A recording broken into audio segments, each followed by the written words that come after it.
Hi, welcome to Bear Mountain.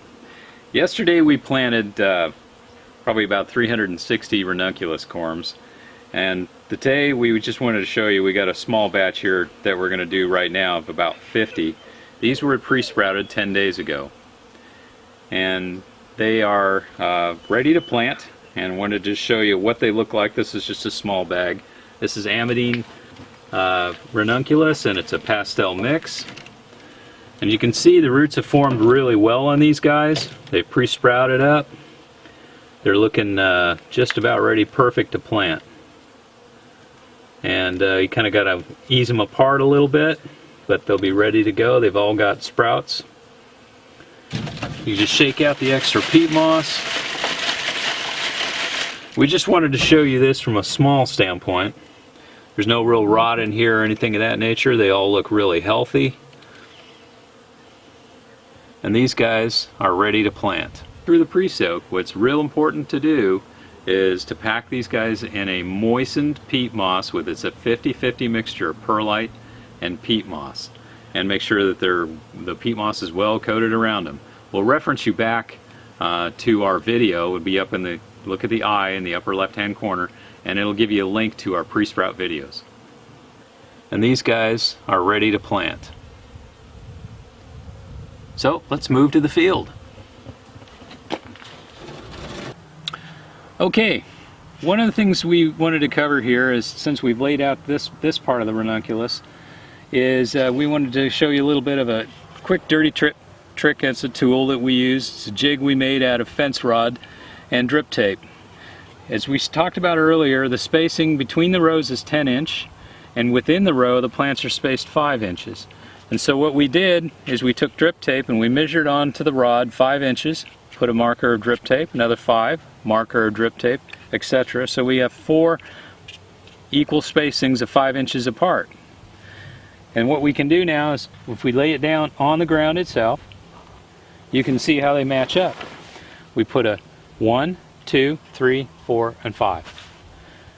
And then it's simply a matter of, going to the next row and doing exactly the same thing. 1, 2, 3, 4. Well, if I did this right, it would be 5. And the back row is spaced out the same way. The only thing that's different here is the middle row. We try to stagger it a bit so that the middle row is somewhat between where you would look on the outside rows. And that's all there is to spacing these out. It really moves pretty fast. Now that we have the ranunculus laid out, what we're going to do now is we're going to actually plant them. We're going to kind of dig them in the ground a little bit, and then we'll backfill over the top. We put about maybe an inch over the top, not much more than that. And we use our version of what we purchased from our nursery supply place is a version of a hori-hori knife. The difference is it doesn't have a wood handle, it has a resin handle, and the blade is about 6.5, 7 inches long. Nice serrated edge on one side for cutting, and digs really well. We use this basically to scratch and pull the soil back, and then we plant the corms. The corms we pre-wetted down just so that the roots didn't dry out as we were laying them out, and they're now ready to plant. So if we take a typical corm that's ready to go, we'll pull back the soil a little bit, put it in, make sure that the tops are covered. They don't have to be deep. We're only putting about an inch of soil over the top. We just want to make sure all the roots and the little sprouts are covered. And planting can go actually pretty fast. If your beds are spaced out right, this bed's a little bit wide for an old man like me, but you can actually kind of just stand over the top and just plant.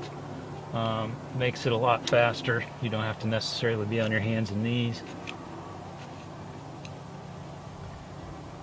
Just see, that's about all there is to it.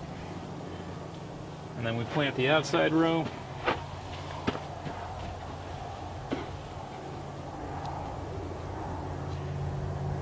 And get to going pretty fast here.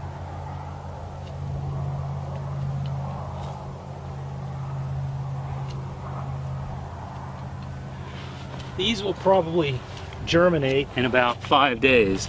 They're already sprouted up pretty well.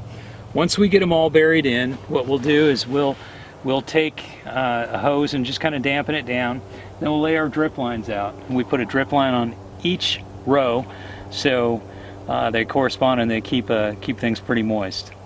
And we don't really water much again after we initially plant until we see the actual leaves coming out of the ground, and then depending on moisture conditions at that point we'll irrigate.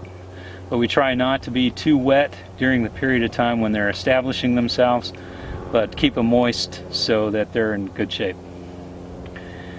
Well, if this information has been helpful for you, we'd appreciate your subscription to our YouTube channel. And if you look up in the right hand corner, there's a little eye, which will also have a link back to our 2 previous videos on pre-sprout, as well as if you feel that these videos are helpful. It's always helpful for us to get better equipment so we can make better videos, and any support you can give us is always much appreciated. Some folks have already donated and it's been just fantastic. It's helped us a little bit get some better sound equipment, and so thank you for watching, and we'll see you next time. Bye.